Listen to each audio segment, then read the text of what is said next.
सब क्या लगता है बिहार में अभी काफी उथल पुथल मचा हुआ है और इसी बीच आपकी एंट्री हो रही है बिहार में, क्या कहा जाए? एनडीए प्रत्याशियों का अपना समर्थन दिया, उसके बाद से सोशल मीडिया पर आपको ट्रोल किया जा रहा है और जैसे बिहार में नीतीश कुमार को लोग पलटू बोलते हैं वैसे आपको भी लोग पलटू बोलते हैं। पार्टी की अनेक पार्टी की उनके अंदर एक उत्सुकता है कि ओम प्रकाश राजभर किधर जाएंगे।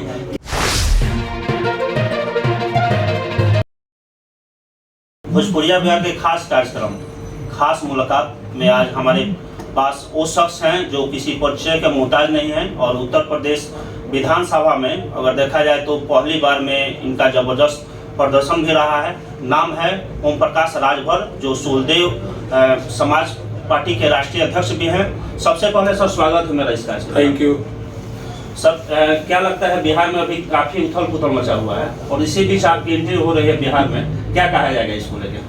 देखिए, बिहार में हम लोग लगभग 20 साल से काम कर रहे हैं। जी जी। और हम लोग यहाँ विधानसभा के भी चुनाव, लोकसभा के चुनाव लड़ते रहे हैं। रिजल्ट न आने के कारण राजनीति में पहचान नहीं थी। इधर जो उथल पुथल हो रही है वो स्वाभाविक है। जस जस जागृति इस प्रदेश में रहने वाली या देश में रहने वाली अहिर गडेरी कुंबी कोयरी भर चमार मुसर धोबी खटिक पासी केवट बिंद मला जुल्हा दुनिया अंसारी शेख सैयद पठान चौहान ठाकुर ब्राह्मण बनिया लाला गुण खरवार भूमिहार हियार आर्य कदबंसी बंजारा बहजिया राजवंशी रजवार, जब इनमें जागृति ज्यों ज्यों पैदा होगी त्यों त्यों राजनीति में उठापटक होगी। उसी की एक कड़ी है ये जो बिहार में उठापटक हो रही है, उसी की एक कड़ी है। क्योंकि आज़ादी के 75 साल में तमाम ऐसी जातियां हैं जो राजनीति से अछूती हैं, शिक्षा से अछूती हैं, स्वास्थ्य और रोजगार नौकरी से अछूती हैं। तो जब उनमें थोड़ी शिक्षा, बच्चे कहीं ना कहीं से पढ़ लिख रहे हैं तो उनमें जागृति आ रही है, तो वो सवाल खड़ा कर रहे हैं। तो जब सवाल खड़ा हो रहा है तो नेता लोग परेशान हैं। आपके कार्यालय का उद्घाटन भी हुआ है यहाँ पे पटना में और इसके साथ ही संगठन की मजबूती पर बल दिया जा रहा है। क्या लगता है कि आप लोकसभा चुनाव यहाँ पे लड़ने वाले हैं बिहार में भी? देखिए, पार्टी कोई भी हो वो चुनाव लड़ने की ही तैयारी में है। आज जो कार्यालय का उद्घाटन हुआ है, इस हमारे संतोष श्रीवास्तव जी के मकान में कार्यालय का उद्घाटन हुआ है। इसका उद्देश्य ही है संगठन के विस्तार को लेकर। और चुनाव के मद्देनजर हम लोग 27 अक्टूबर को गांधी मैदान पटना में सावधान महारैली करेंगे। आप देखिएगा उस दिन आपको लगेगा कि ये पार्टी आज की नहीं है। ये पार्टी उस मैदान में जब आप आएंगे, आपको न्योता दे रहा हूँ कि आप आइएगा। जब आप उस मैदान में जाएंगे तो आपको आरजेडी, जदयू, कांग्रेस, बीजेपी की टक्कर की पार्टी समझ में आएगी उस दिन। क्योंकि अब जैसा कि अभी आपने परिचय में आपने कहा ना कि अपने परिचय के मोहताज नहीं है, तो हम अपनी लड़ाई से, अपने तेवर से, अपने विचारों से पूरे देश में घर घर पहुंच चुके हैं। बस उनको संगठन में पिरोना है, संगठन में पिरो करके हमको लड़ाई को लड़ना है।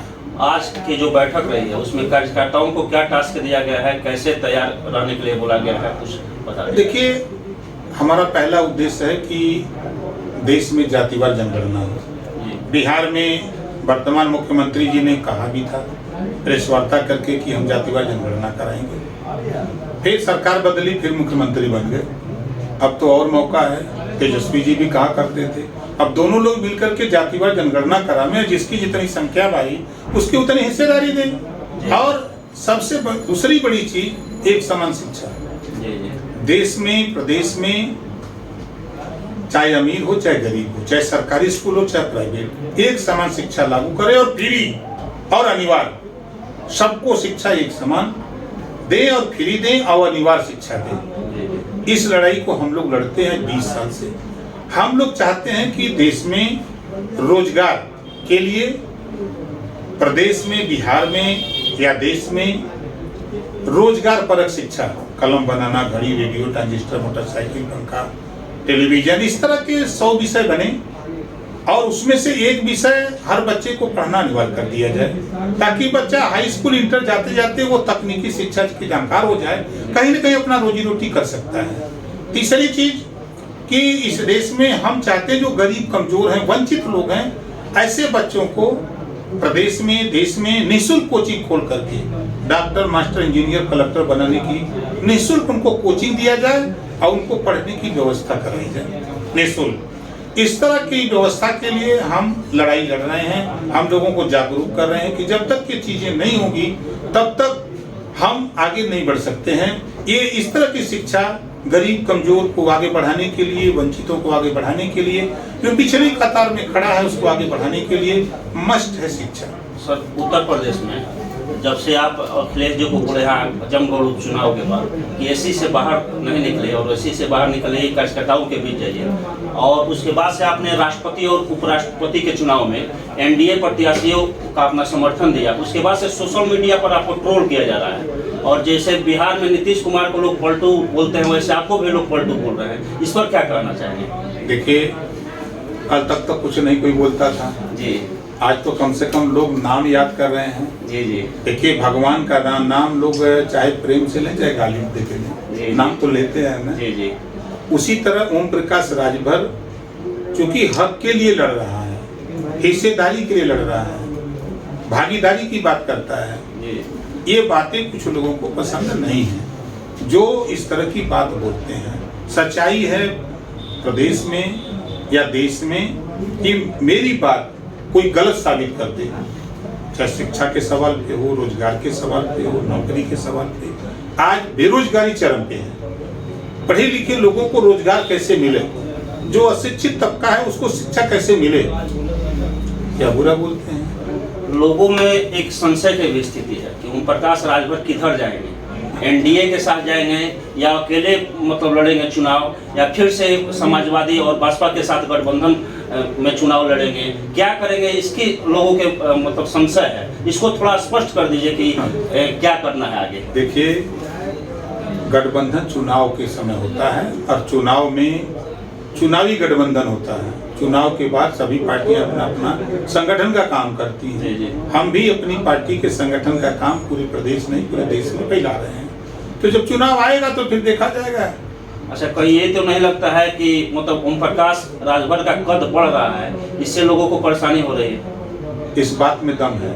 जी जी। जो पिछड़े समाज के नेता हैं खासतौर से, जी जी, उनको इस बात की चिंता है कि कल तक हम ही नेता थे, दूसरा कैसे नेता पैदा हो रहा है, तो इस नेता को कैसे कमजोर किया जाए, कैसे इसको दबाया जाए, इसकी भी रणनीति पिछड़े समाज के जो नेता हैं वो करते रहते हैं। एक बात हम आपसे थोड़ा जानना चाहेंगे, जितने भी गठबंधन हो रहे हैं अभी भाजपा के खिलाफ हो रहे हैं, और भाजपा अकेले अपने दम पर हर जगह लगभग चुनाव लड़ रही है या अलायंस भी कर रही है, तो उतना मजबूत गठबंधन के साथ नहीं कर रही है। तो भाजपा इतना मजबूत क्यों दिख रही है, इसका क्या कारण है? कहीं ना कहीं विपक्ष की जो एकता है उसमें कमी रह गई है, या क्या दिक्कत है, इसके बारे में थोड़ा स्पष्ट कर दीजिए आपके नजर में। विपक्ष सरकार बनाने के लिए थोड़ा लड़ता है, जी जी, वो आपस में लड़ता है।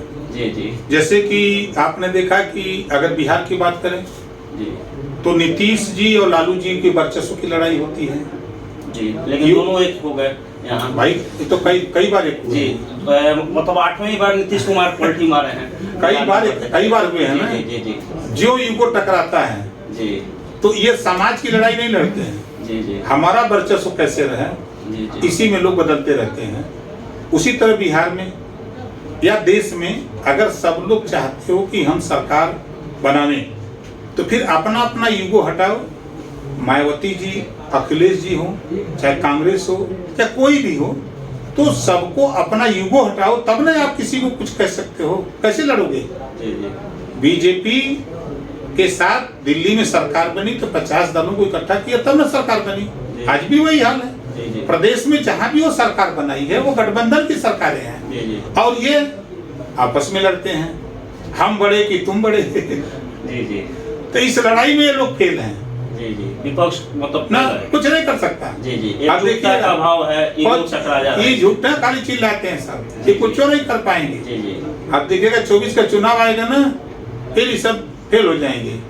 24 के चुनाव में बिहार में आप आए हैं, तो हम बिहार से रिलेटेड ही बात करते हैं। कितने सीटों पर आपकी तैयारी है और चुनाव में आपका मुख्य मुद्दा क्या रहेगा? बिहार का दौरा किए हैं, कार्यकर्ताओं के साथ मीटिंग किए हैं, क्या फीडबैक मिला है कि किस मुद्दे पर आप चुनाव लड़िएगा? देखिए, बिहार पुराना मुद्दा रहेगा जंगल राज 15 साल मतलब भय दिखा। हम वो सब काम नहीं करते। जी जी, हम बाबा साहब डॉक्टर अम्बेडकर, जगदेव कुशवाहा, कर्पूरी ठाकुर, महात्मा ज्योतिबा फूले, छत्रपति साहू जी महाराज, गौतम बुद्ध जी, पंडित दीनदयाल उपाध्याय, जो सोच थी कि जो सबसे निचली पायदान पे व्यक्ति है उसको ऊपर लाया जाए, उस आधार पे हम काम करते हैं।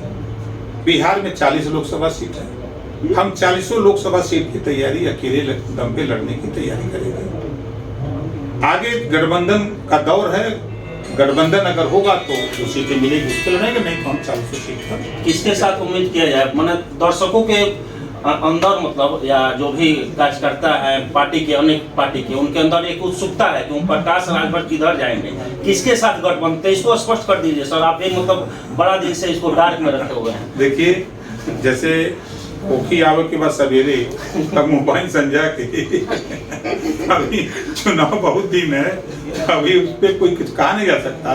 अभी हम लोग संगठन के काम में लगे हैं, संगठन हम लोगों को दुरुस्त कर रहे हैं। उसी कड़ी में हमारे प्रदेश अध्यक्ष उदय राय जी और संतोष श्रीवास्तव जी जैसे तमाम रणबांकुरे अपने अपने काम में लगे हैं, संगठन को मजबूत करेंगे। जब संगठन हमारा होगा तो देखा जाएगा। अच्छा, क्या लगता है सर, आप तो राजनीतिक के विशेषज्ञ भी हैं, अगर देखा जाए तो बिहार की जो वर्तमान गठबंधन है या पूरे अपने कार्यकाल को पूरा कर पाएगी या क्या होगा? कुछ आप भी थोड़ा राय दे दीजिए। अभी थोड़ा और टाइम बीतने दीजिए, आपको बताएंगे। चलिए, बहुत बहुत धन्यवाद। ये थे हमारे साथ सुखदेव राष्ट्रीय समाजवादी पार्टी के राष्ट्रीय अध्यक्ष ओम प्रकाश राजभर जी। फिर अगले कार्यक्रम में हम किसी अगले मेहमान से आप लोग से रूबरू कराएंगे। तब तक के लिए आप देखते रहिए भोजपुरिया बिहार। अगर आप फेसबुक पर देखते हैं तो हमारे पेज को लाइक और फॉलो कर लीजिए, साथ ही यूट्यूब पर सब्सक्राइब कर लीजिए और ट्विटर पर देखते हैं तो फॉलो करके, और अगर वीडियो अच्छा लगे तो ज़्यादा से ज़्यादा शेयर कीजिए।